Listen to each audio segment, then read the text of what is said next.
it shows like we are not on. No, we are. It's fine on the recording. Well, thanks for coming, and we are focusing on the discussion sections for Sanibel proceedings. It looks like our meetings are look like survival race. Less and less people are surviving to the end of semester, but probably by the end of the semester, whoever will stay will get a perfectly polished papers to submit. Okay, one more survival. So I will briefly cover some ideas on what can be placed in the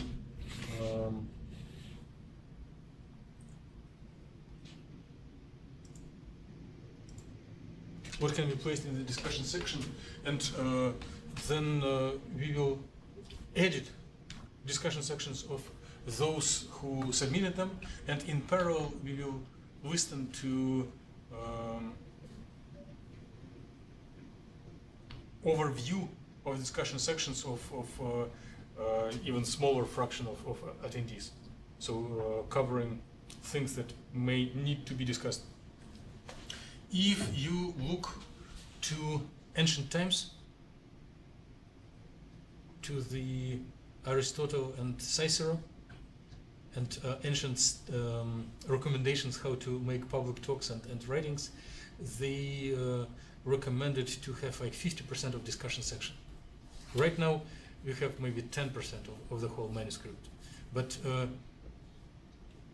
we need to overcome the resistance of reviewers.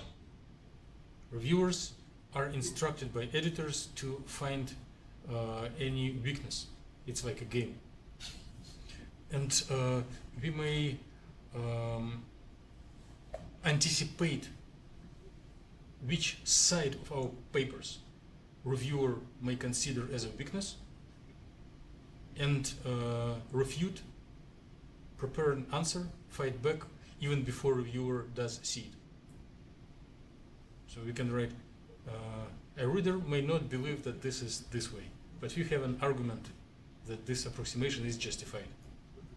So basic idea is this. On other things, anything that doesn't fit into linear logic of narration going from figure to figure can be, but is still interesting, can be placed on into discussion. What else?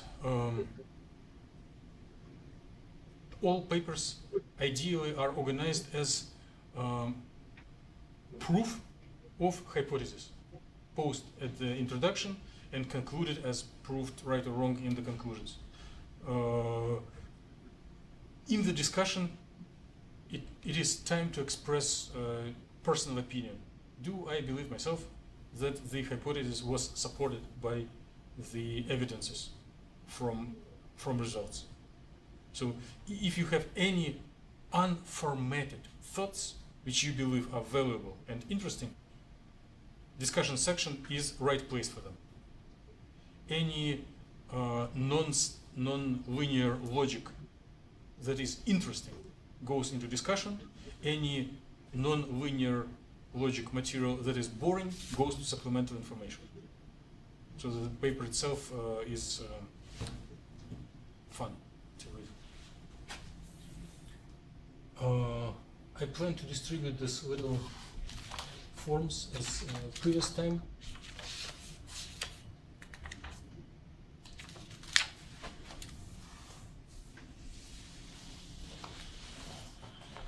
And I have forgotten the fourth thing, interpretation. So interpretation and comparison with experiment and other calculations. So if you are so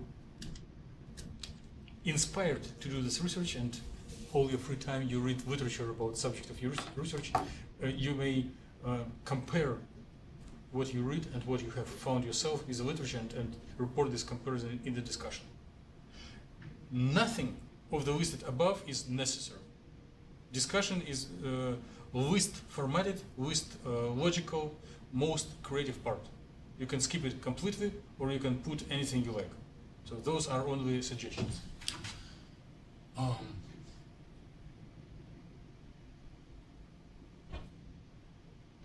So you may, when your logic goes from results to conclusions, and you feel that some materials, some of your thoughts are important, you cannot give them up. But conclusions are too short, format of conclusions doesn't allow you to put it there, and results are too simple, you just jump from figure to figure explaining what you see. And in between you have some something what you can place through. And there are some ways to identify what you see, which processes can you identify based on what is computed. You may report some of the observations, because when you do calculations you try everything, and then you may identify what is most interesting and important. Thank you so much.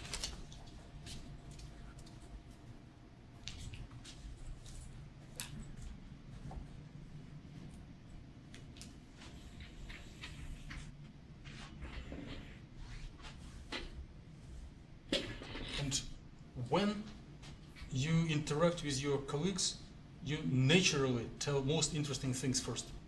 But if we are under pressure of logical organization of the paper, we can postpone or even skip most interesting things. Discussion is the place where we can mention it and not skip it. Like if you make observation that, for example, bond breaking of a ligand, when ligand detach and you have like several orders of magnitude darker,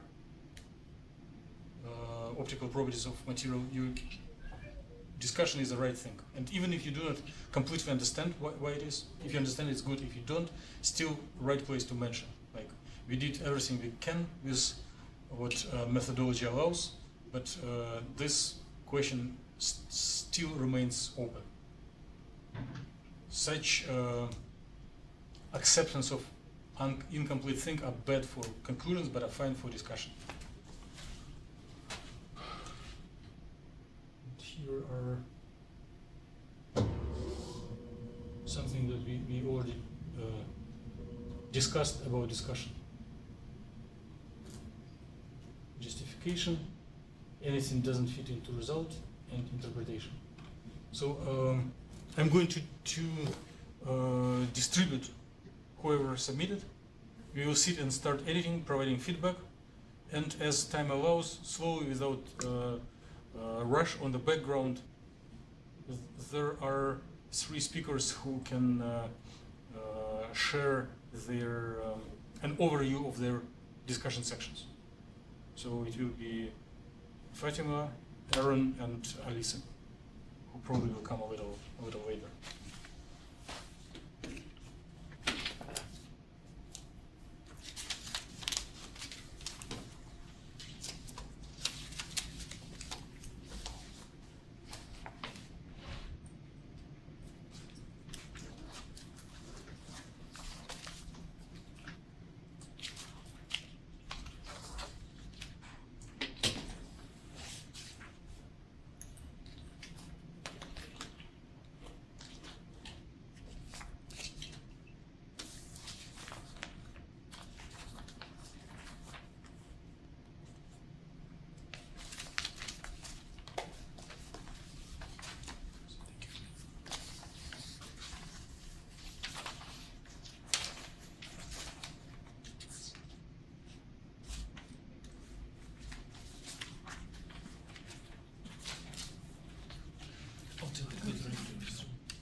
I don't know how good and how helpful are these forms.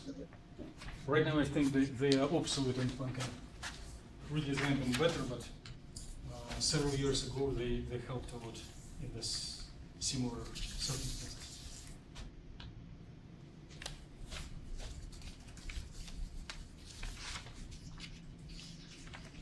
So do not wait until presentation, just go over and read.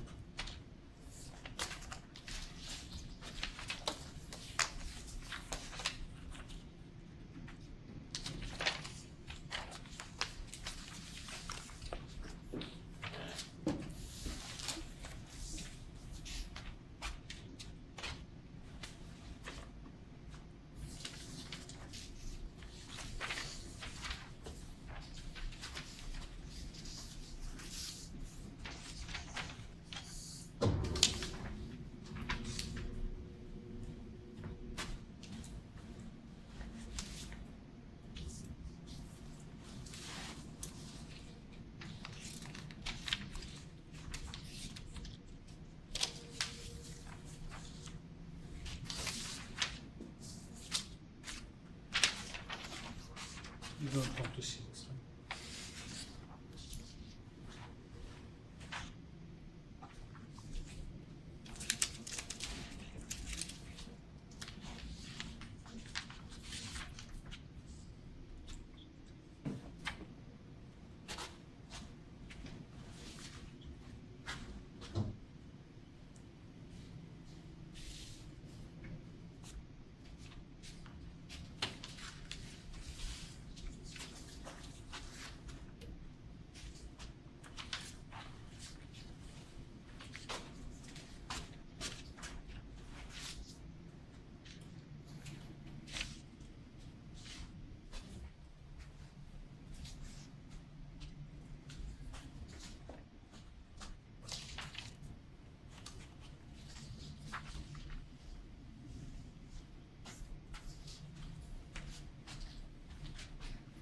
Do you have a pen to write this?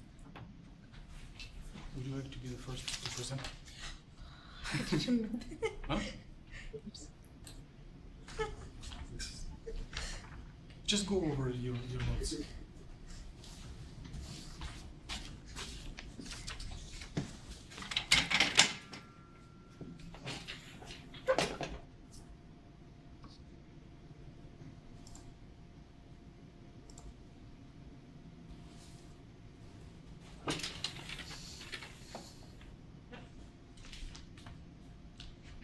Levi, Yeah. what do you see? Because Questions, 58 Senate conference poster, Q1 through Q9. okay, do you see the speaker? Like me right now? No? No. Okay, that's fine, that's fine. You don't, it's nothing interesting to watch. If you see the content, it's sufficient. Okay. So while we are editing, Fatima will briefly summarize main ideas of her discussion section. So I invite you to the stage.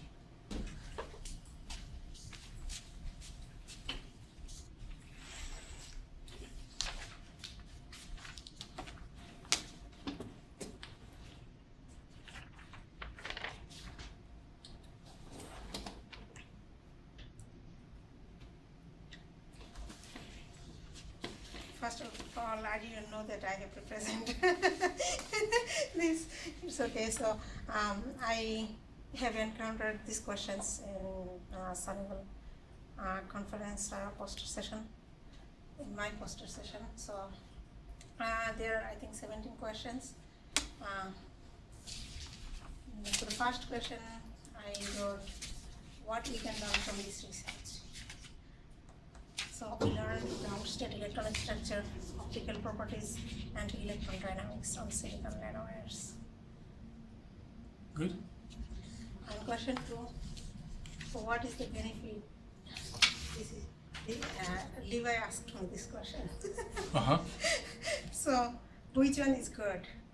If electrons are faster or holes faster? So So at low energy transitions, it is good if the electrons are faster compared to relaxation.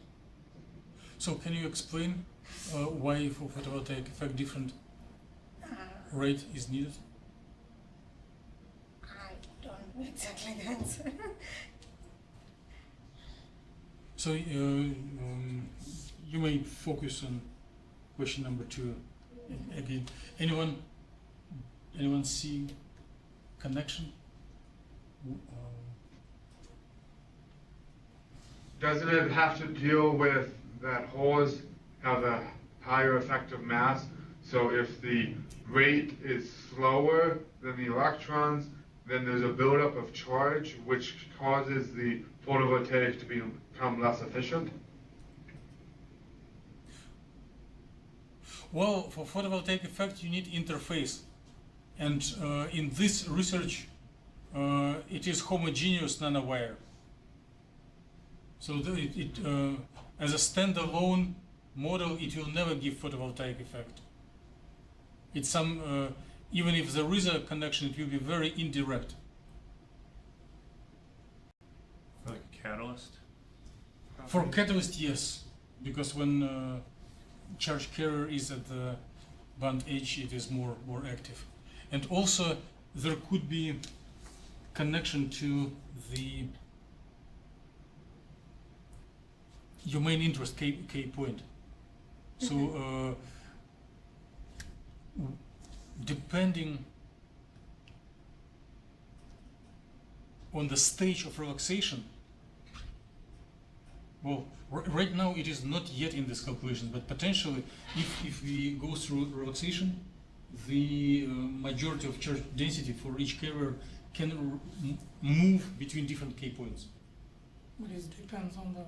And yes, and material, depending on whether electron and hole share the same K point or different K points, system may become brighter or darker.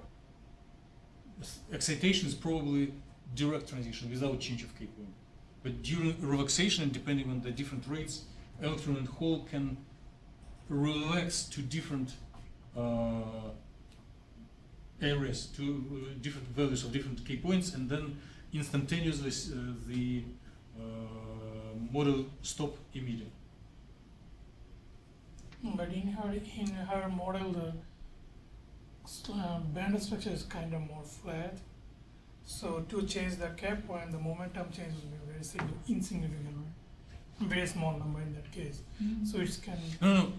If you do wave packet as function of K point, not in this distribution that is made here like with 3, but like with 100 K points. You can draw a distribution at which K point there is a higher probability to find an electron. And if this distribution is mismatched for electron and hole, then it will be predominantly dark electronic state. So it may change brightness, ability of model to emit light. But I can be wrong, it's my opinion. Okay, please go forward. And the third question is, what is the rank of Redfield tensor? It is 4-rank tensor. Okay. And there was a question, why there is no Redfield elements on off diagonal? Okay. So we know the transitions more likely occur between adjacent states from the Redfield tensor by Boston. Question number 4. And question number 5, why? Wait. What is the connection to Fermi golden rule?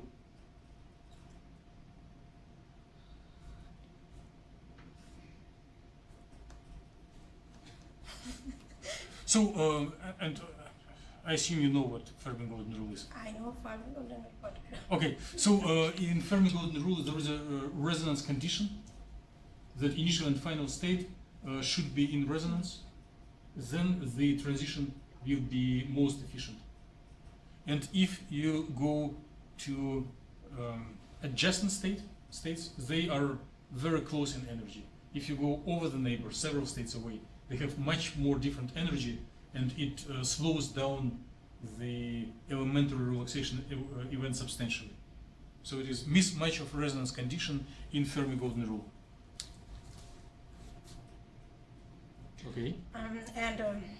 For silicon nanowire growth in 111 crystal direction, we can see at all k points except at k points 0.33, the electrons are faster. But for k point at 0.33, we can see the hole faster. So there was a question why it is different than the other k points. So from the, if we see the density of states individually for each k points, we can see in density of states at k point 0.33, we can see there is a subgap on the conduction band. So it delays the dissipation of electron dissipation, so holes are faster. Okay, subgap slows the relaxation. Good. Okay. What is the application of this research? So in photovoltaic and optoelectric devices. Who are most cited authors on silicon nanowires? Whom you should cite in answer of this question?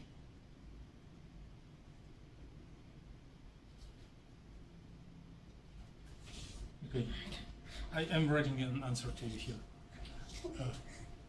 Ewan, do you have any memories? So there is a very strong experimental group in Berkeley with Peidon Young. I'll spell it here. And he has several science papers cited over 3,000 times. You can just download them and look. You answered correctly, but you need to add just citations or details. Like, also there are laser applications. One can make laser out of single nanowire. Okay. Question number 7 is, how does silicon nanowire form along 001 direction? Is it cut along the plane only? Yes, if we cut the bulk silicon along 001. Oh. It's interesting. It's surface. Everyone agrees or disagrees? I disagree. How silicon nanowires are formed? One direction. How they are fabricated? And it is, again, if you look for most cited papers, you will need it for introduction anyway. Any ideas among us? Huh? Etching? No. No.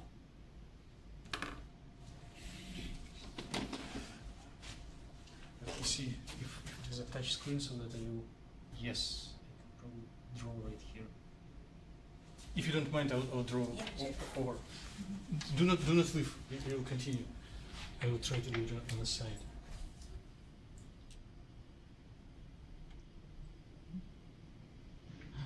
No, it doesn't leave the trace. Okay. You see at least this. Better choose pen. I guess that will be. But pen doesn't leave. Okay. Good.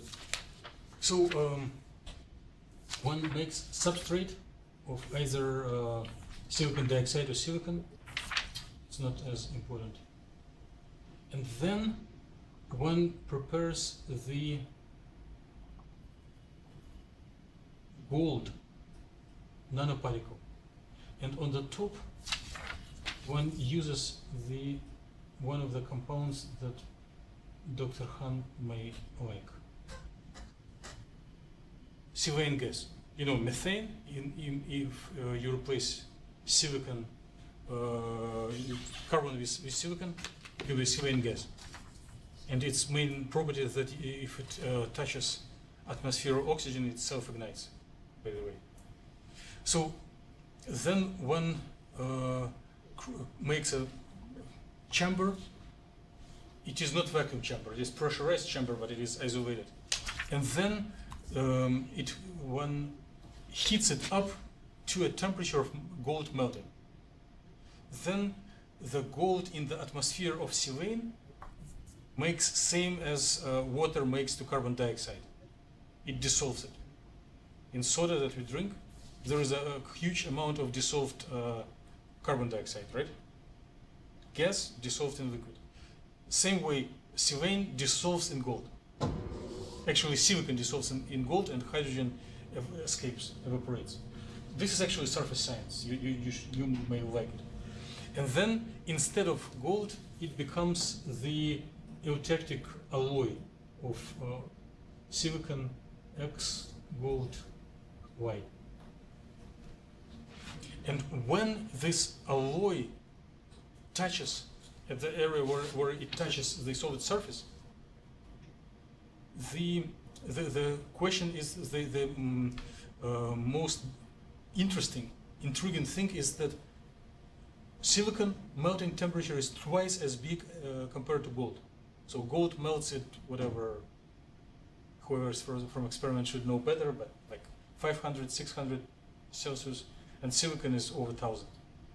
So silicon goes to the lower end of this cluster and deposits from liquid to solid, crystallizes. And then this metal cluster grows up as a mushroom. And it leaves the, let me draw it once again, mushroom, the leg and a cluster on the top. Gold cluster grows up and leaves a trace, leaves a silicon nanowire. So this is solid, this is vapor liquid solid technique, VLS deposition. So not etching when grows it. And the question which crystallographic direction pops up is really interesting, I don't know. But maybe by modifying the substrate surface, pressure and temperature, one can induce growth in different crystallographic directions. Okay, I didn't damage your question 7. You can still read it. Okay. So question 8 is there any experimental study on this? No. There should be. If you, we should look through literature. It's very probable that there are experimental studies. Again, we'll talk one-to-one about going through Web of Science. I thought here, like, the question was actually like, did we do any experimental study? Research theory. No. Okay. And then question 8, in electrodynamics figure, x-axis represents what? So it's the time scale and it is fixed. Okay.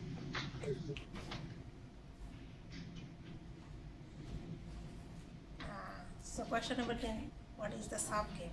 What does it mean by subgame? So there was sparse density of states in band edge. Okay. And question 8, what will happen in case of transition from one K point to another K point?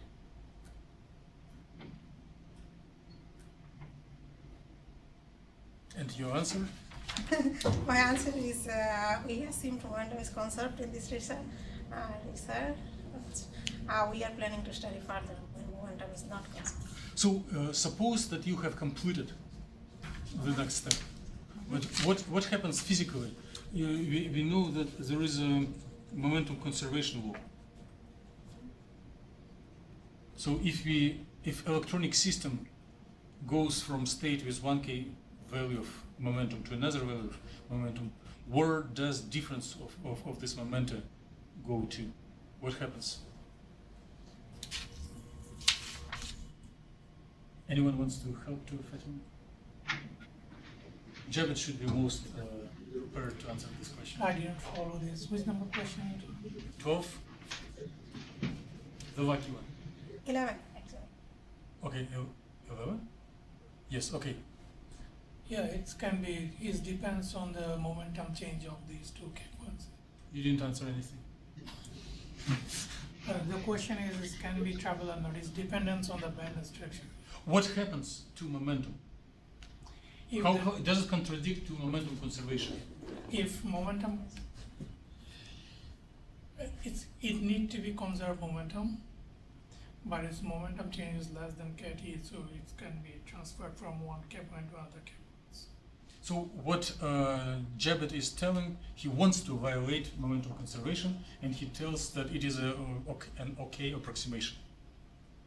For writing code, you are absolutely right. This is the best way to write code. No, I mean, But no, there, no, I there's think better answer. if the momentum change is less than kt value, then can I do it? You are right practically, but for absolute precision, We need to conserve momentum, it can go Yes. to the one. And Levi, Yes. do you have your version of answer to question 11? 12. 11. We use it. My question is true. I think they're both the same question. Yeah, both the Okay. same. Let me reformulate it for Levi. Can I? Yeah. So, consider electronic relaxation from state with momentum value k1 to state with momentum value k2. Suppose that we have written a code and such transition occurs. Is it allowed? Does it follow momentum conservation? Or it violates it? Or there is a third opportunity and explanation? What happens to momentum when electron changes the value of momentum?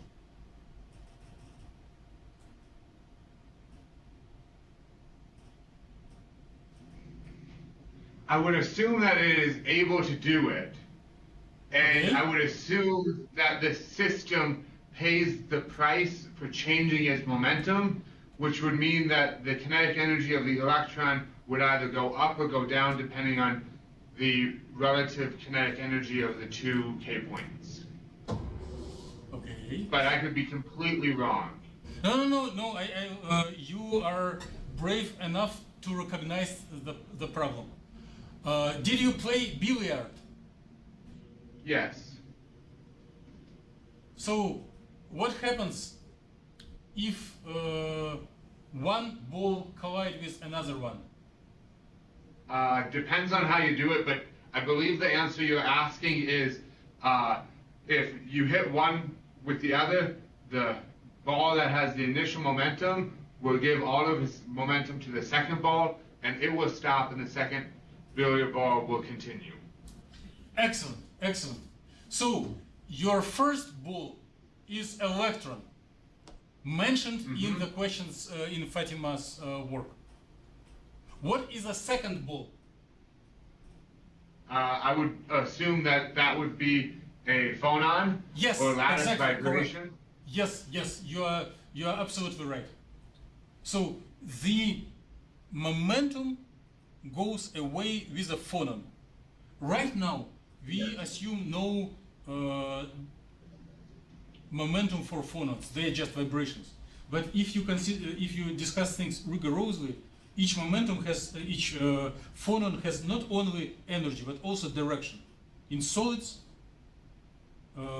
sound waves can go in different directions. One can assign momentum. And yes? Would you have to quantize this momentum? Because I know I was listening to a talk by Eric Hobby, and he was saying in his silicon, I think quantum dots, there is like quantized energy levels for the momentum, and due to that, one facet or one direction has much smaller quantization, so it can go through that way, where if you go through a different direction, it is hindered and you don't get P out. Quantizing momentum is good, but it is not necessary. Okay. There is a semi-classical approach when electrons are quantized and nuclei are classical. You just need to when you solve for your normal modes, you need to do it with solid state software that assigns not only energy but also momentum. Right now we do not have it, but in discussion one can mention it. So the answer is that excess of momentum will be taken away with a phonon. Make sense? Okay, please go forward. And question number 12 is the same as question 11. So question 13 is the calculation time dependent. The answer is no, since there is no time dependent potential.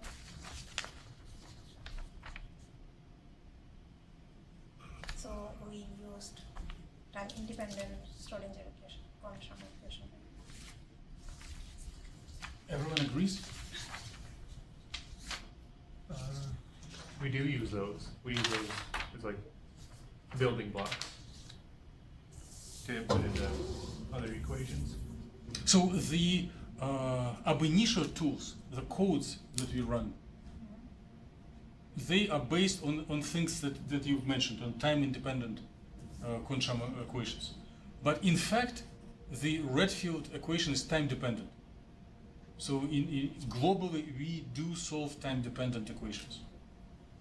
And time-independent are just our auxiliary tools.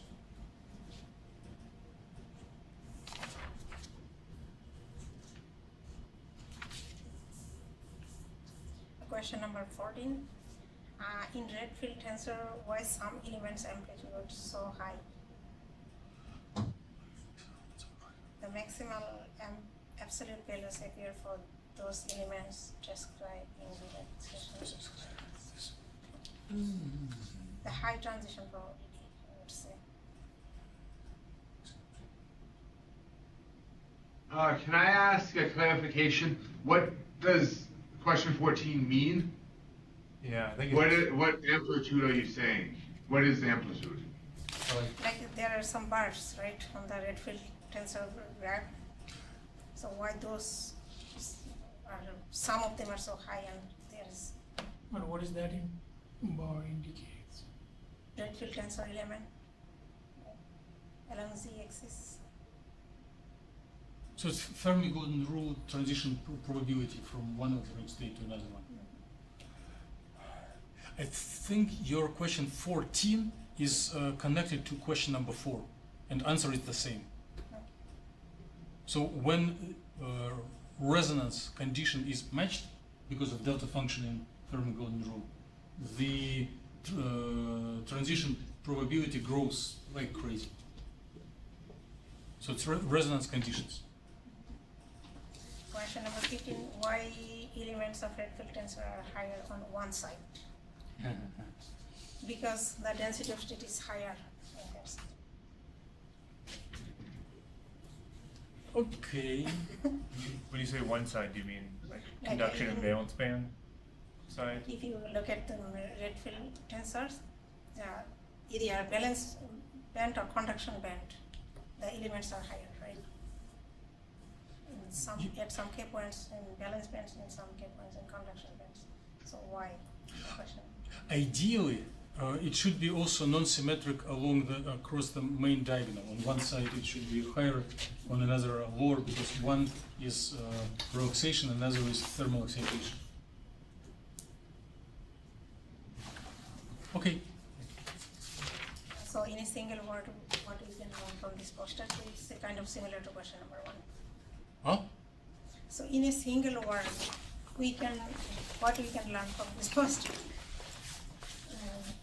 Answer is the photo-induced non-radiative electron dynamics. Correct. Well, it's not a single word, but it's like today's question of Immun about German language. There people try to combine like 2, 3, 5 words in one. Okay. You need to add momentum resolved for the induced non-radiative electrodynamics in silicon nanowires.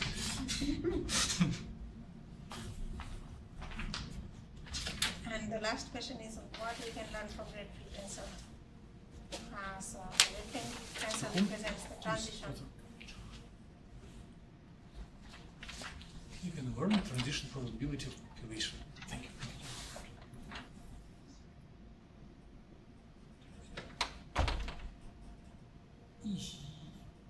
Correct. electron population. Yes. It's basically answer what is Rutherford tensor. Is it the last question? Yeah. I have one more. If I haven't started reading your actual discussion, is there any correlation between what you presented here and what you've written in your discussion section? Not all of them. Do you plan to transfer some material from this presentation in your discussion session? Yeah, like I included some of them, but I think a couple of questions might go to result section. Okay. Not all of them in the discussion. And Okay. I'll try to include more. Okay. But thank Fatima.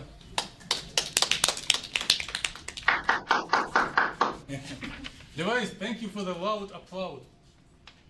Oh, Across the states. I was just taking brief notes. I didn't read this. I will read and provide separately.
Is this yours?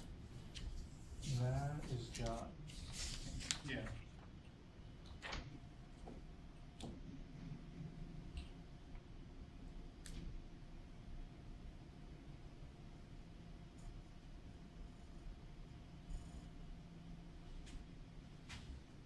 Okay. While we are continuing to edit, an unknown author of this masterpiece is invited to continue the discussion.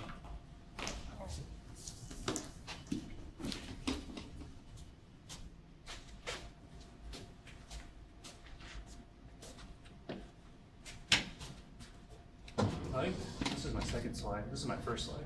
This is the important stuff I wanted to talk about. So last week I was at MRS in Phoenix, which is shown on the map in Arizona here. And I have a cousin who lives in Flagstaff, and I get see her like once every 2 or 3 years, so I figured, well, it's been about 3 years, so I should probably see her. So I took the weekend, went up to Flagstaff and visited her for a while, and she is big into competitive biking, so she took me out around that area because it's very mountainous and it's known for its mountain biking. So here's Flagstaff. This is the town that she lives in. That's where I was this weekend, and this is like the two big mountains you see riding north. Is if you're taking 17, going up to Flagstaff, and we did do some mountain biking on there, and it was a little bit too much for me, and I left parts of my body on that mountain. Just like took a nice little dig, and yeah, I kind of look like a leper from these wounds. My knee's a little worse. It's getting better, but So you will not forget this trip. there'll be a scar. I think there's a little divot in my knee. Did you do any trekking in Sedona? Yeah. So this is where we trekked to. This is a submarine rock because, well, it's pretty aptly named. Kind of looks like a submarine. You kind of start out near the bottom. You kind of work your way up to the top, and then it's just like a really gorgeous view, like all the way around. So this is just so yeah, if you're ever in Arizona and you have time to stop through Sedona and Flagstaff, I would highly recommend it. Just because it's, I don't know, I love it. How to interpret the upper left? Oh, that's I forgot about the In-N-Out burger. So that's like a chain restaurant that's only, So what does it mean, in and out? so it's like What is coming in? What is coming out? us, fast food. You get in, get your food, get out. Okay. So it's fast service. This are first. So it is people coming in and out. Yeah, but it's like McDonald's. Not the Well, it could be the food too. You never know. But yeah, they're kind of like, well, they're only like located in the Southwest, so it's like if you go into the Southwest, you have to eat them just because it's like you can't eat it anywhere else, and it's a tasty burger. Okay. So yeah, that's just a little, just like if you're ever in the area, stop at these places. So I guess on to business. So I was traveling pretty much all morning, so I didn't see Dimitri's email about the discussions until today. But I guess if I was thinking, I didn't send it until today. Or I mean today afternoon. I can't remember. I slept most of the day because I had to sleep at the airport last night, and like you don't really sleep at an airport if you have to stay there. So. So yeah, so instead of writing my discussions, I just put down a couple of bullet points for the sections of my paper that are kind of outlined. So I have ground state, electronic structure, molecular dynamics, non-radiative relaxation, and then the radiative relaxation, and just a couple of things that I should mention in the discussion just because they'll be important for describing the paper. So obviously for ground state electronic structure, like the low-hanging fruit is band gaps, because no matter what paper you write, you have to write about whether your band gap corresponds to the experiment and whether it does for the right or wrong reasons. So that's something usually reviewers will ask about. And then probably the biggest thing that I have to talk about in the ground state electronic structure is just the orbital ordering for the d orbitals in the doped quantum dot. So what do you mean ordering? So like Ordering in respect to what? like energy levels. So like the splitting of the d states. So just they're ordering in respect to each other or in respect to intrinsic moment moment? Both. Because just looking at the d orbital ordering itself will give an idea of whether it corresponds to the ligand field it's in, because those should match up. So that's kind of something that you should pay attention to. And then since we're looking at optical properties or transitions between d states, you want the d orbitals to line up correctly with the perovskite as well. Yeah, so looking at the energy levels of the d orbitals in two different ways. And then for the molecular dynamics, the two big things to look at for that section would probably be the PL blinking along the molecular dynamics trajectory and the ligand surface dynamics, which are, they're kind of the same topic. So basically, in experiment, you usually see that the light emission at any instant in time is kind of random. It kind of switches on and off. And we see that with this system as well. Over like 50 steps, you see the oscillator strength go bright and then dark, bright and dark. So that's something that people would be interested in seeing. And then there's also some other things too you could look at, as like bond distances of the surface, and then like. Is it true blinking or it is just similar effect? You mean what we computed, or your oscillator strengths going on and off along molecular dynamics trajectory? What is the typical order of magnitude for experimental observed blinking? How long does it stay on and how long does it stay off? I don't know. Because I guess I didn't really know about blinking until someone at MRS presented about it. So it's either I'm very intrigued and in your discovery of this relation of rapid change of oscillator strengths along the trajectory, but it could be effect similar to blinking, but different from what experimental blinking is, because you're observing jumps in oscillator strengths on like 20 femtoseconds on, then 20 femtoseconds off. And on experiment, it is like nanosecond on and nanosecond off. So yeah, I guess I didn't see the time scales that they had on there. So it would be safer to see like analogy. Do not claim that it is ultimate computational description of blinking phenomena. Right. I just saw the trend showed up. both Okay. experiments. Okay. Yeah. And then, so for the non-radiative relaxation for all the systems, the biggest thing would be comparing this effect of spin orbit coupling compared to just spin restricted or spin polarized. Previous section about dynamics and blinking. Just for refresher of memory, what are your observables to quantify ligand to surface dynamics?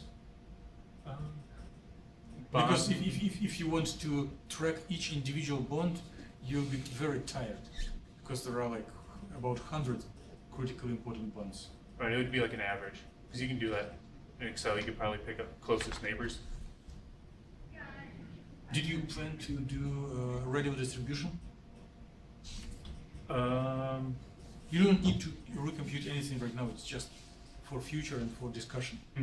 I know we talked about it for another system, but I guess I didn't think about it for the surface ligands. Who is doing in Dr. Killian's group? Who is doing core shell? Levi? So when you have bond distance between for pair of atoms where one atom belongs to core and another to shell, how do you monitor average change of this bond length? Which numerical tools do you use? So I haven't done it for any of the papers, but what I normally do is we know which atoms are in the core and which atoms are in the shell, so we can split them into two different categories, and then you could do the radio distribution function. What I did was FFT of the interatomic distances. Are you trying to figure out which atoms are bonded to each other? Yeah, I like your answer about radial distribution function. Do you know how to plot it? Yeah. Okay, good. Aaron, do you have experience to plot radial distribution functions? I've done it once or twice. But Okay, not off the top of okay, my head. good. Then you guys can consult if needed and go forward.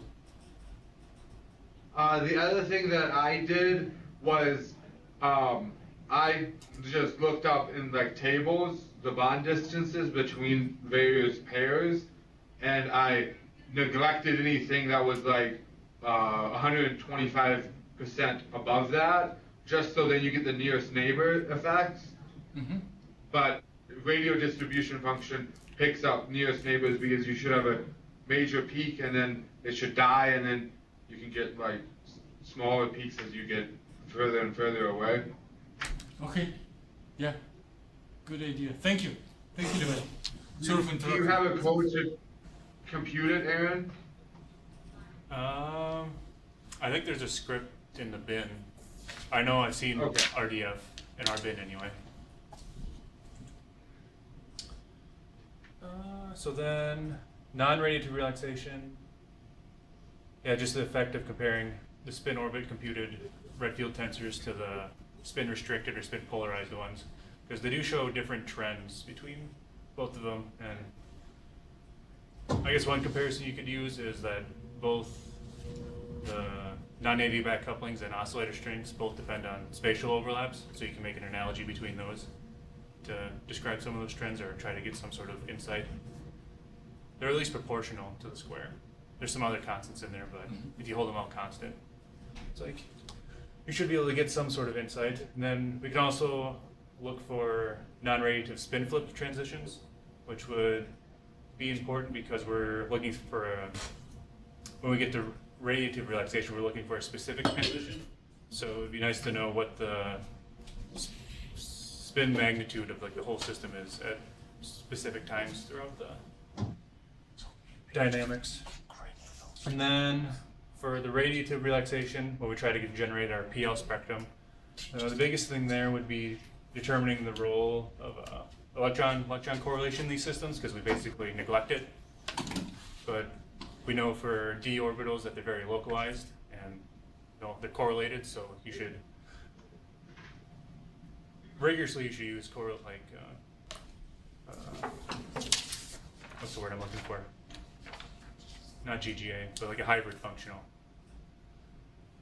So we would have to comment on that because that's something the reviewer is going to comment on for sure. And then also they're determining for the spin orbit radius of relaxation, which orbitals participate, because it's kind of like a black box unless you actually do like the PDOS analysis, because you can't look at orbitals. So knowing like what the orbital composition is for each state would give some insight into how this quantum dot is emitting. And then these are just some poster questions and comments that from Sanibel and the MRS meeting that I was at that some people asked. Some of them kind of overlap. So the two biggest ones I always kind of got was the dependence on the doping concentration, because different concentrations, you'll get a lot of different effects for your dopants. So in our system, it's a high doping concentration, but since it's like fairly isolated, it's a good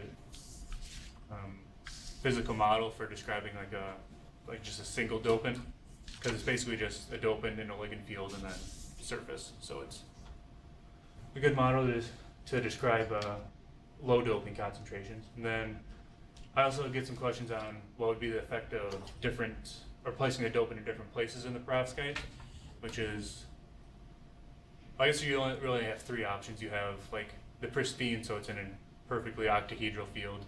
You could put it at the surface, which it would be in a different splitting field, and I'm not sure how likely that would be. Or else it could be like in a defect spot, which is something we're not really looking at. So, and then one question that I got is why, for our molecular dynamics PL emission, that the line widths that we compute are wider than the experimental PL. I think one reason is that when I did molecular dynamics, it's like a big system, so I just kind of start and restart, stop it, restart it, stop it, and restart it, and the temperature wasn't very stable.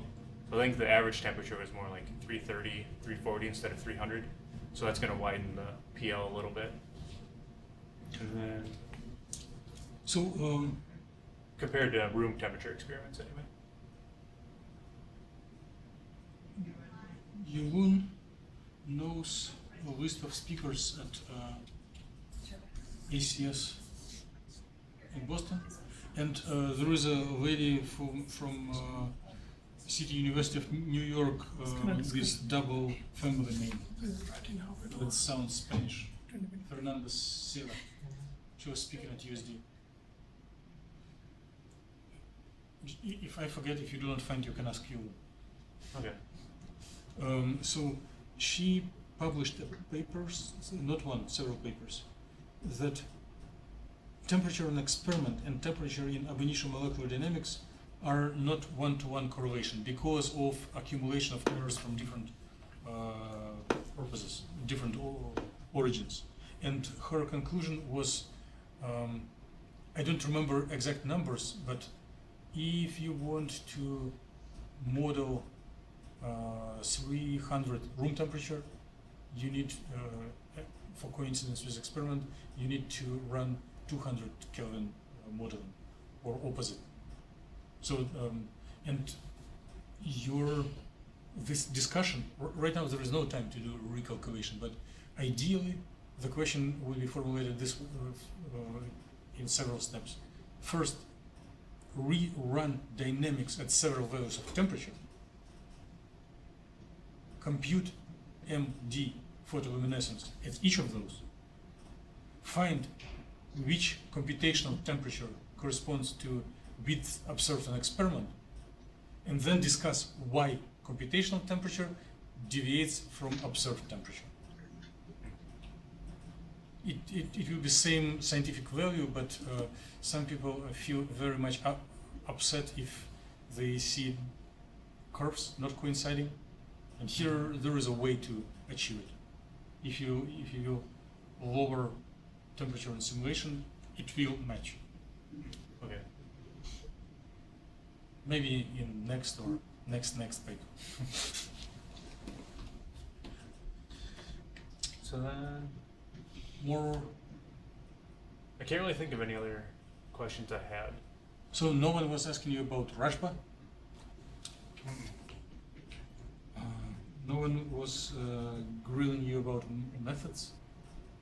Not at MRS anyway. It was mostly experimental people who were interested in doping. Okay, do you remember any from Sanibel? No, I didn't really get a lot of tough questions at Sanibel. Huh? You didn't? I didn't really get. Because questions that Fatima presented were really good. It means that you, how to say, provoked audience well. That's it. Okay. Then I have a question. Okay. Experimental. The photoluminescence of manganese doped quantum dot is associated with spin flip, according to your The literature. and your computations, Mm-hmm. most likely. So, which experimental technique could potentially monitor the dynamics of spin flip? Which equipment should we buy? How, even if it is expensive, or whom should we collaborate with? Some sort of fancy femtosecond laser. Fancy femtosecond is not enough. What else needs to be there? Wasn't that all transient spectroscopy? Well, transient, it means that you have non-polarized, or polarization is isotropic.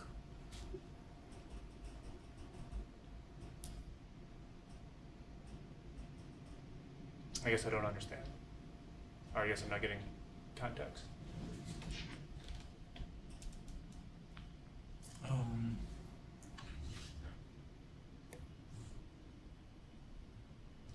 Your electronic state with different orientation of spin and transition that has changed of overall angular momentum. Which experimental observable would? Oh, magnetization? Yes. Yeah. So femtosecond magnetization, but other experiments for femtosecond magnetization. Without experimental background, I can imagine just walking around your test tube with a compass, but it's not very quick, right? So how to arrange what will be the experiment? Which technique?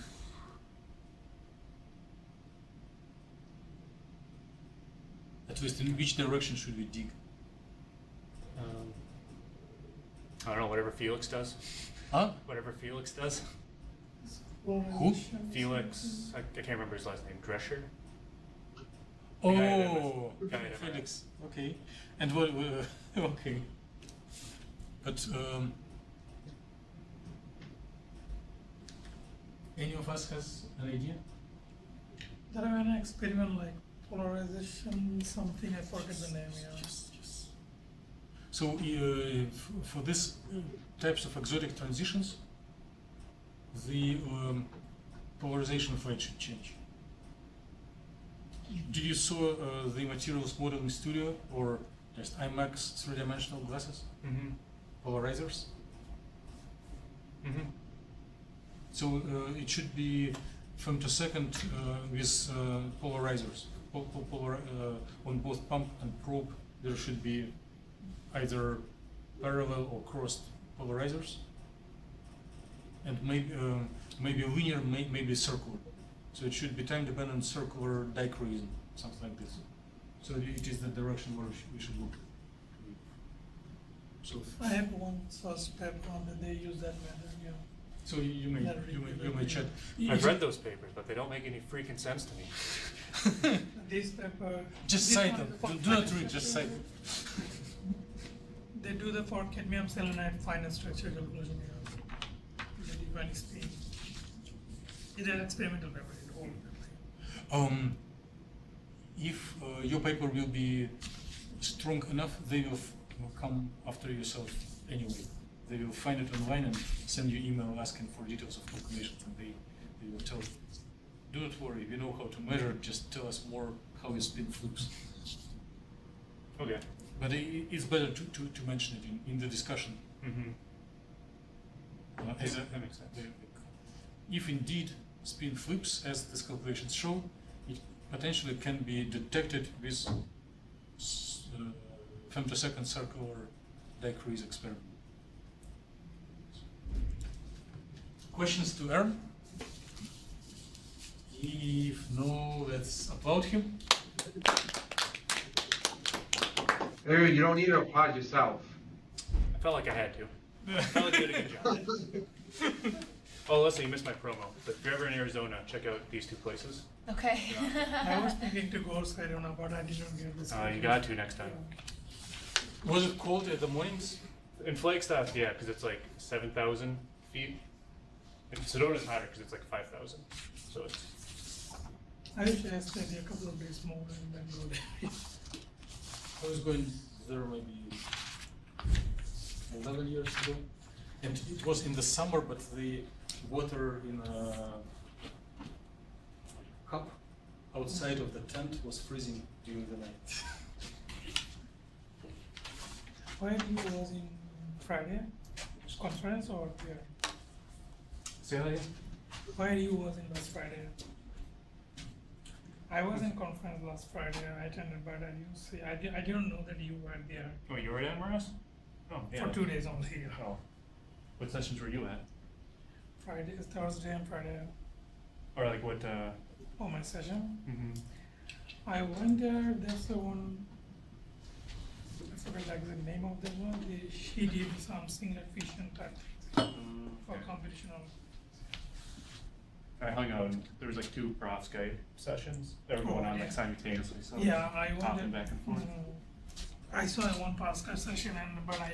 Oh my God! That's why. So we have another speaker who wants to share the summary of the discussion session. So let's keep continuing grading and listening at the same time. Okay, well, I pretty much had to redo a whole bunch of calculations just because we wanted to split my results up into 2 different papers. So I don't have like half my calculations right now, which is why this is really slacking.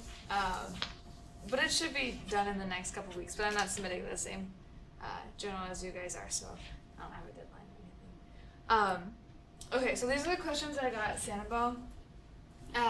There's one guy who is really adamant that the structure of my quantum dot was gonna affect the absorption of, or like the oscillator strength of it. He was pretty convinced that I needed to look at it, but I have no idea how to even look at at what the change in geometry would specifically do for that. I don't even really know what he was asking. So can you repeat? Okay, so I optimized all of my quantum dots after I put the ligands on there, right? And it, he was asking specifically if the change in geometry had anything to do with the change in the absorption spectra. Yes. Okay, but Always. but how do I do anything with that? How do I put it in a ball and in a paper? Okay. So question number 1. Anyone wants to? Oh, that's not question number 1. That was just what I wanted to start with. Sorry, I didn't go. I didn't go in order. So question number 0. Okay. Anyone wants to? You just do like a single point calculation of like a perfect geometry. Do Okay. oscillator strengths for those, and then compare it to your optimized one. But the optimized one is going to be different because it has a ligand on it. So you Well, have, right, you just put a ligand on like the unoptimized one. And you just do it. like just 1 times or 0 time steps. Okay. how many ligands do you have? Do you have the whole surface? The one that the paper that I'm doing right now is just 1 ligand on the surface, Okay. and so that's the one I want to focus on. Let's ask Levi. Yes. What is your opinion? So it depends on what he's really asking about. If he's asking about the how we cut it from bulk, No, I know how and to then talk about that. no, but if he's saying he does not believe that our cadmium-33, selenium-33, or sulfide-33 is the actual representation, like representative form of the quantum dot, that's a whole separate question. I don't think that's what he was If it's asking. just how the, huh? I think it's I just didn't how hear the you. geometry. I don't think it has But- anything to do with him not believing that we cut it from bulk. Levi, can I Yeah. try to serve as an interpreter between two of you? Yes. I'll try to interpret question and then you'll try to answer. So it sounds to me as more general question about structure to property relation. What are the basic principles? Why geometry of ligands affect intensity of absorption and transition energy in absorption? Some general trends before going into details. So if we're looking at the ligands, you could assume that since we're at 0K, right, because we optimize it using DFT, means that we're at 0 Kelvin. Our oscillator strength should be the highest possible of any geometry around that local minima, correct? Okay. So if his question is trying to ask, we have a single structure, we want to relate it to experiment, then doing like some MD simulation would be sufficient. Is that not what he's asking? I don't know. I was just kind of hoping that you guys would interpret what he was asking, because he kept asking me the same question and I didn't understand what it meant. I think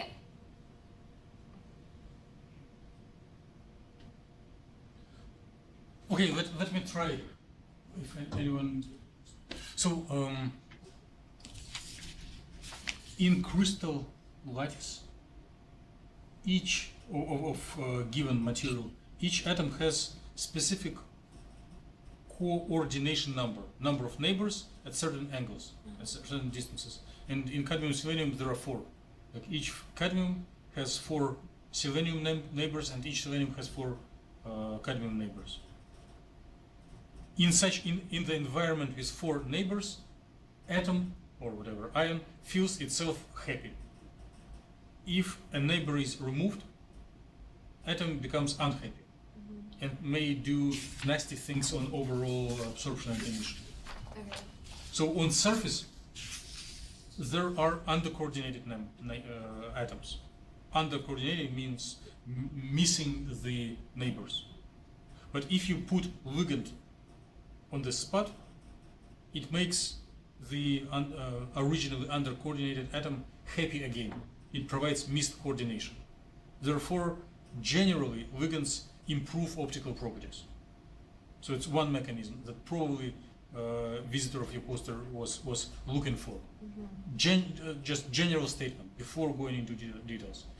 Second mechanism, when you have something adsorbed, the adsorbate may exchange charge, not in sense of dynamics, but in sense of statically, like be donating or withdrawing group, and change overall oxidation of the surface atom. Maybe not oxidation like by integer number, by some delta charge. And this also changing of oxidation, even partial, also affects the optical properties. So you may mention these 2 mechanisms and then tell that, and what happens in this specific system depends on results that I have computed. But probably the person was missing general statement. Okay. So would that be something that I would put in a discussion, or You can not? put it even in the introduction. Okay. It is in the introduction, it would be better, and everyone who does responsible reading and reads from the beginning to the end will be prepared. Okay. That And- makes sense. Okay. Okay, I don't have any of my stuff with me, so it's hard to like figures and stuff. Like I've got nothing with me. But we were looking on your work several times. We have a general idea. Okay. Well, so he was really confused on what the network meant, which I'm actually working on right now, because I didn't have any, so this is actually number one now, which means that there's the thiol is halfway between thiol and thiolate. So I'm looking on the TDFT to see if that has any impact on the absorption spectra. So I'm working on that, but that was just a question that I got a lot.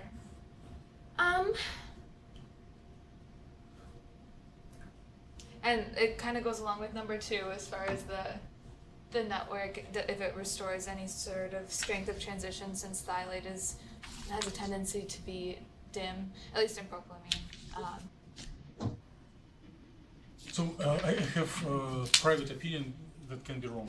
Okay. But I would just put general statements that I shared, like changing the coordination and changing the oxidation. Mm-hmm. And then for any modifications of geometry, I would analyze whether this specific ligand or protonated or deprotonated affects coordination and affects local charge on the surface ion. And then make hypothetical analysis. Because is protonated and deprotonated probably gives different exchanges, different amount of charge. Therefore, some and it can be source of change in the oscillator strengths.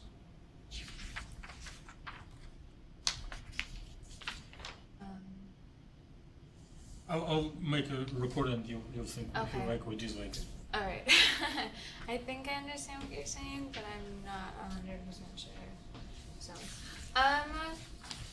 the big question that I got, which I wrote my abstract on, which is the one thing that I actually can write it on, is how is it possible to have a positive binding energy? People did not like that. They thought that my calculations were off. Svetlana had an idea of recalculating it with a different basis set. I haven't done it yet. But that was a possibility of something that I could do to So how do you interpret positive binding energy irrelevant to your work? It just wouldn't want to be on the surface. So it means like explosive. Yeah, it just right? doesn't want to be It will there. Yeah. fly away. Yeah. But there doesn't seem to be like a correlation between charge and it leaving the molecule, because a negative and a positive ligand had positive binding energies.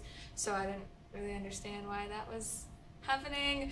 But basically, I just have to look at it more. And if I can't figure it out, I'll just put in the paper. I have no idea what happened. Mm-hmm. And yeah, but at least I'll address it. So. Okay. Do you have positive binding energy for the same system in VASP? Or you never tried to? Never tried it.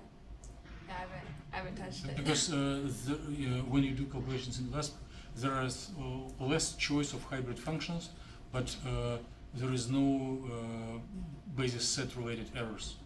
Yeah. Because all basis functions are orthogonal. Right. I'll make recording. You know, I'm just thinking of how much work that would be. Because I'd have to redo all of the binding, all Not the all, total only the energies. problematic ones. But then, Again, but like if it was problematic, then wouldn't that suggest that all of my binding energies were wrong? I have a question. Why are you thinking that is a problematic? Is it why you don't think that system is unstable? I mean, okay, because the bond distance between the cadmium and the sulfide and also the SH bond, they didn't increase significantly enough to cause a 2 eV energy difference in binding energy. It only happened in a polar solvent, so I guess there's a probability that the solvent. But why you An assume effect? that is going to be should be increased? For what? That binding energy. So you're expecting that this binding energy should be increased, but it didn't increase as you expected. Is that sense? Okay, one more time. I mean, you're expecting that binding energy should be increased to either sulfur or something you said. Yeah, with the distance. So Mhm. it should be more positive if it gets further away. I mean, that was what I had thought. That would be a trend, but I guess maybe not, because you're No, just if looking it's at me. if it's like infinitely far away, the binding energy would be 0. Mm-hmm. because then the systems aren't interacting. Okay, but then why is there a positive binding energy? It might have some conformational change on the quantum dot that makes it unstable, which then when you optimize it, but isolated without the ligand on there, that conformational change might Wait, be... stop. Conformational? So, if you put a ligand on it, right, your quantum dot will change just, like... Are you just talking how about it's- geometry? Yeah. Okay. So the geometry will change, or this conformation will change, or morphology will change. And that morphology change could have a high impact on energy. However, the ligand still wants to be on the surface. So it might be a two competing process where you have the quantum dot is being destabilized due to the ligand interaction, but the ligand still wants to be on the surface. Does that make sense at all? Quantum dot destabilized due to interaction with the ligands, you said?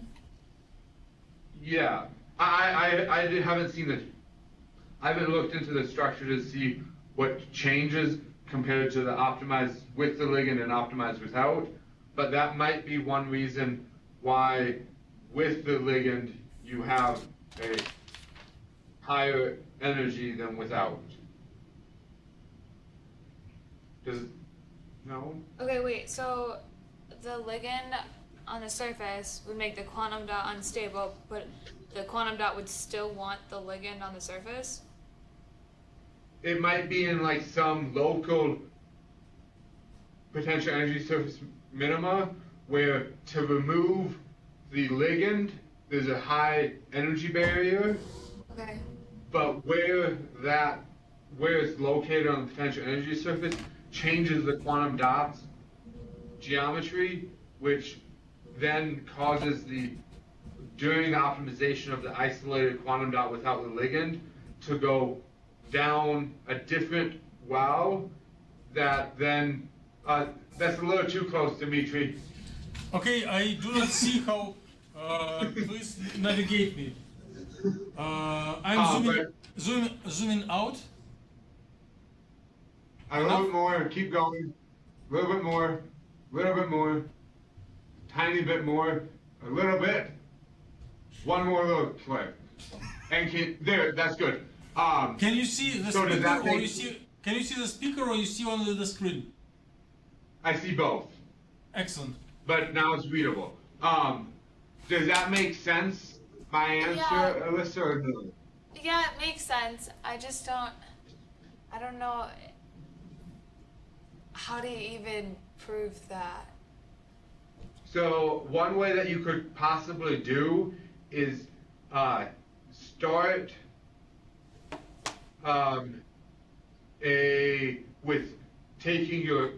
start with the optimized structure and do optimization iteratively, where you extend the quantum dot ligand out with some step size, and then optimize those independently and see if there is a point where the ligand goes away compared to going towards. So in Gaussian, never mind, I answered my own question. I got it. Okay, I can do that. That wouldn't be that hard. Or alternatively, you could do a relaxed scan, where you scan over the bond distance between the cadmium and the sulfur and the ligand, where then you could start with the optimized geometry and make it bigger and bigger until such point that if there's a potential energy hill, it gets over it and then drops back down. But we can talk about this later. I'll email you. Okay. Okay. And then there was somebody asking that it was actually a proton on the surface and not a hydrogen, and I looked at it, and the electronegativity is positive, so that's a proton instead of just a normal So you hydrogen. checked it through ESP maps. I checked it through NBO. I don't know. Okay, if it's the same okay. thing. Good. Okay. And then so this is kind of a similar question.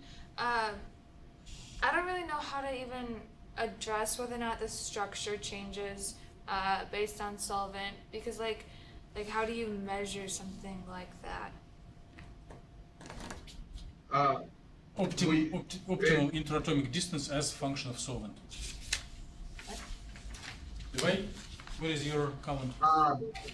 So I don't think you were here, but for I think it was Aaron's talk, we were trying to talk about how to inspect the morphology or the structure of Is that his the radial system. thing? Yeah, so you could do a radial distribution function Okay. where you only look at the quantum dot atoms, where then you could see like major peaks. And I think I either have a code or I can easily write one that could pull out the final geometry, make the radial distribution function, and then you could look at the bond distances. So it would be an overall bond distance, though, like an average? What? Would it be like an average? No, so what a radial distribution function is, it's sum of pairwise distances. Which a pairwise distance is, you say, take atom A and find the distance between atom A and B. That's a pairwise distance. Then So- A, C. What part of that is not an average? Levi, it is probably too much details for brief discussion. So, Okay. but during next week you may want to consult and learn Yeah. what radial distribution is. Okay. It is not very complicated concept, but it's not usual. Okay. Alright, and that was pretty much it. Okay, then let's applaud Elisa. So we do have, 20 minutes to complete our grades, or how to say, reading. If some of you plan to complete earlier and depart earlier, I don't know if I will have Steam to send reminder early enough, but next time let's read and provide feedback to each other on the methods section. So since not each of us develop new methods in these papers, it is fine to borrow some templates. And you are welcome to chat to each other, borrow. It doesn't undermine the originality of your paper, if you know what to borrow and what to put. So methodology section should provide sufficient details for reader to reproduce your results. Or at least it should sound this way. Some people hide know-how secrets, but it shouldn't sound like you're hiding everything. And it is very, very applicable and appropriate to show equations. Okay, let's sit and read and distribute it back to authors.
Let me attract a bit of attention. So the work by John Fogel, whose POT stands for polar-oxide titanium. You may skip it or not focus on it because it is kind of not primary material of your interest. It is pretty long, yeah. Yeah, and he didn't follow what I've asked you to separate discussion from results. But at least Levi's already left. So I wanted to say three, but now at least two persons in the audience, Alisa and Aaron, could benefit from reading it or could criticize professionally. So what John does in what he calls relative discussion, he is dealing with the same structure to property relations between Ligands and optical properties of quantum dots. Even if he doesn't use the keyword quantum dots, it is the same physics, same chemistry, same trends. So putting different Ligands and seeing how they affect mechanism, how they affect optical properties. And you may borrow some language or style of thinking what you're writing, or you may criticize it because it is kind of new area for you. You're doing perovskite and cadmium selenium, and John is doing titanium dioxide, but it is same idea. Organic inorganic interface. Inorganic quantum dot semiconductor with some Ligands placed, Ligands of different nature absorbed to different spots on the surface. And they predominantly change absorption spectra most strongly. Okay, end of the comment. Would it be okay if I were to do a results and discussion instead of separating them? It's a matter of personal preference. I don't care. I prefer having them separate because it is easier to organize. Results on the factual material, what you observe, and discussion are your own thoughts. But there are no rules among editors and reviewers. It's just, it will be less organized, but it doesn't mean that it will be wrong. Okay.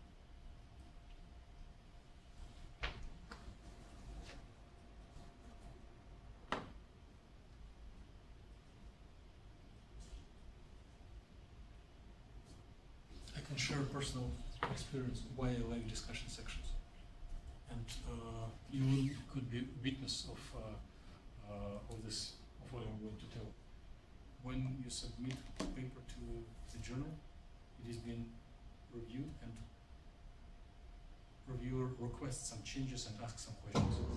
And then you try to answer them and then stick them into the manuscript.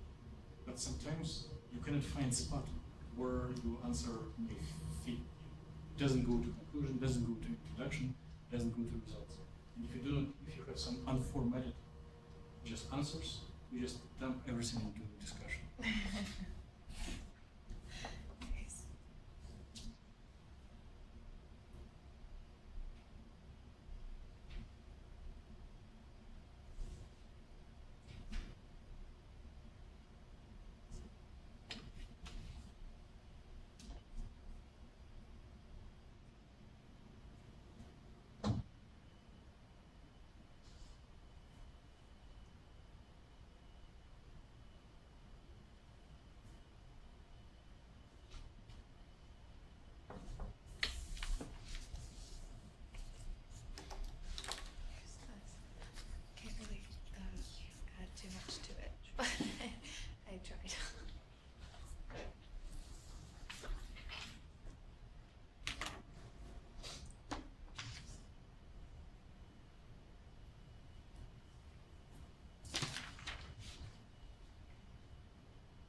sense about Trump.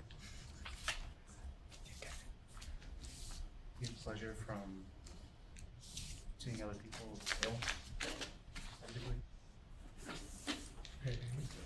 I guess I missed most of the context of that tweet, but it just sounds like Trump.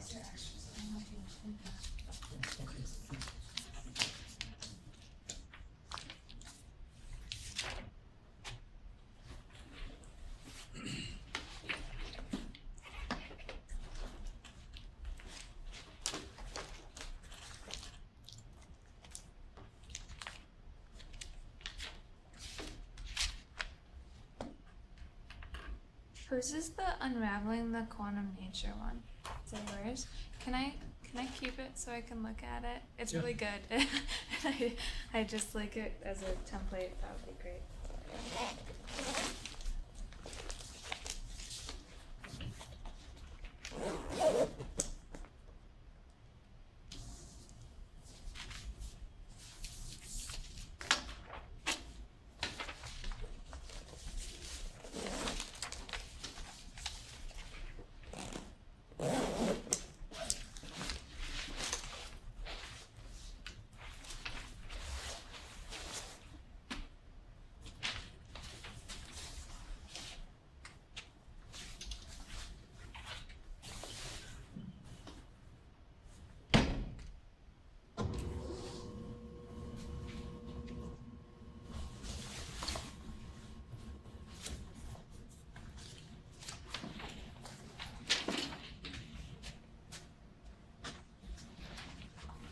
You're looking for John's book? Yeah. So I'm looking at the very last section. It tells that this relating to medical church transfer. Occupied some method group.